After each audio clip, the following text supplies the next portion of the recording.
honor Frank Golata not only for his skill as an outfitter, but for the example he set for us. In the beginning of the 20th century, he laid the foundation for the way for us to live here in the beginning of the 21st. He worked for the forces of progress, working for the railroads as they spread across western Canada. He outfitted the first survey crew for the Alaska Highway. He packed for oil explorers and miners. But even as progress became inevitable, he never wavered from his deep personal conviction that people should leave nature better than they found it. People should not take more than they need.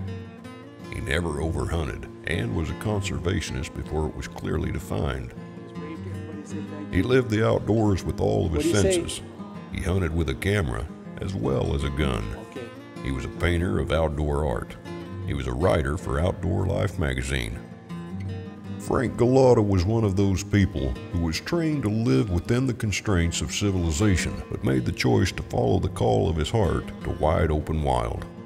Born to Polish immigrant parents who were wood carvers by trade, he grew up in the railroad foundry town of Dunkirk, New York, on the shore of Lake Erie. Frank grew up working as a carpenter and a draftsman. He developed a great love for the outdoors, camping, fishing, skiing, and hunting in the Adirondack Mountains. Knowing there were higher mountains and wilder spaces, he soon headed west into Canada, and he kept going west, exploring as he went. He followed the grain threshers across the prairies into British Columbia, and there found his home close to the Peace River in Rolla, purchasing a farm in 1913 for $10. He farmed, but his reputation as an explorer was spreading. He was hired as a guide for the Henry Party in 1928 and the Charles Badeau expedition in 1932. Frank guided for Count Lettebeau and learned the outfitting business. In 1936, he guided an Ohio hunter, Mr. L.S. Chadwick, into the Musquaw River country of British Columbia in search of stone sheep. The Chadwick ram taken on that hunt is the only North American wild sheep ever recorded with horns that measured more than 50 inches. Frank's name was now tied to history, and he became a full-time outfitter. He and his wife lived happily beside the Peace River for 46 years. He was always close to the nature he loved.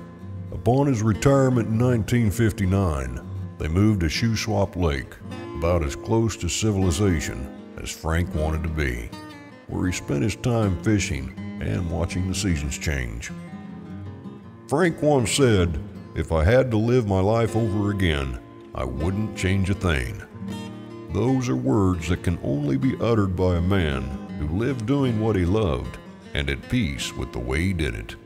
As an outfitter, Frank Golata showed us the way to the wild peaks. As a man, he showed us the way to love and respect the land and its marvelous creatures. The Frank Golata Outstanding Outfitter Award recognizes a North American outfitter, Wild Sheep Foundation exhibitor, and donor who outfits primarily for mountain game, whose entire career has exemplified the honor and dignity of the proud profession of guide outfitting. Ladies and gentlemen, presenting the Frank Golata Outstanding Outfitter Award, WSF Director Doug Sayer. Ladies and gentlemen, Greg Stubbe stood up here earlier and he recognized you as the special forces of the conservation community. When we have to put boots on the ground, it's the outfitters and guides who do it. This award is special to me, having spent 15 years of my family's life doing this very thing.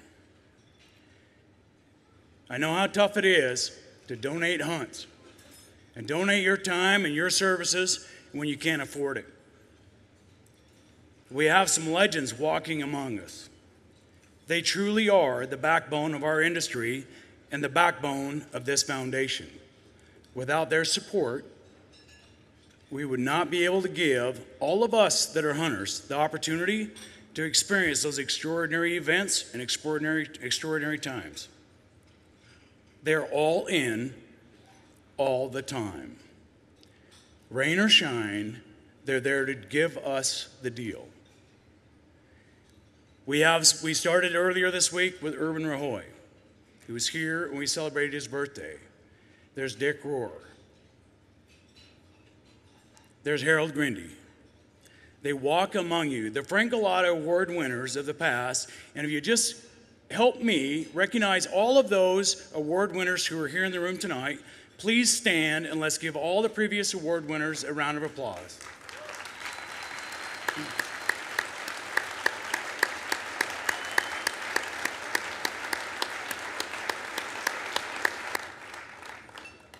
Ladies and gentlemen, we would not be able to accomplish what we do without them. Tonight's winner has been in the business a long time. It's a family business, and they have delivered everything they've promised over and over again.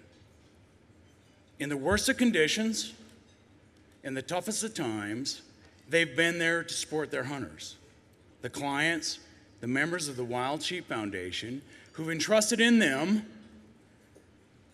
to help them get their ram. Ladies and gentlemen, it is with esteemed honor that I give you Scoop Blake, Darwin and Wendy Carey.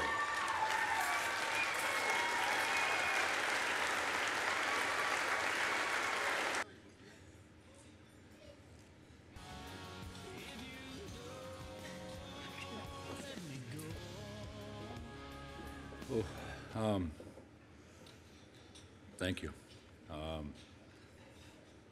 This is a total surprise. We do what we do because we enjoy the people. I've always said that there's no other business like this because we get to meet folks from all corners of the world that are great, wonderful people, and they become lifelong friends. And I was trying to figure out how many conventions there's been.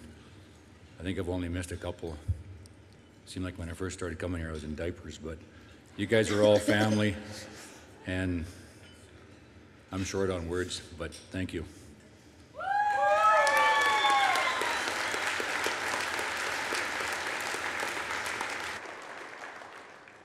Yeah, thank you very much. Darwin's parents would be pretty proud of him right now. As probably a lot of you know, Earl and Marg Bruce were part of the beginning of this organization, and I think they're up there right now with big grins on their faces. Thank you very much.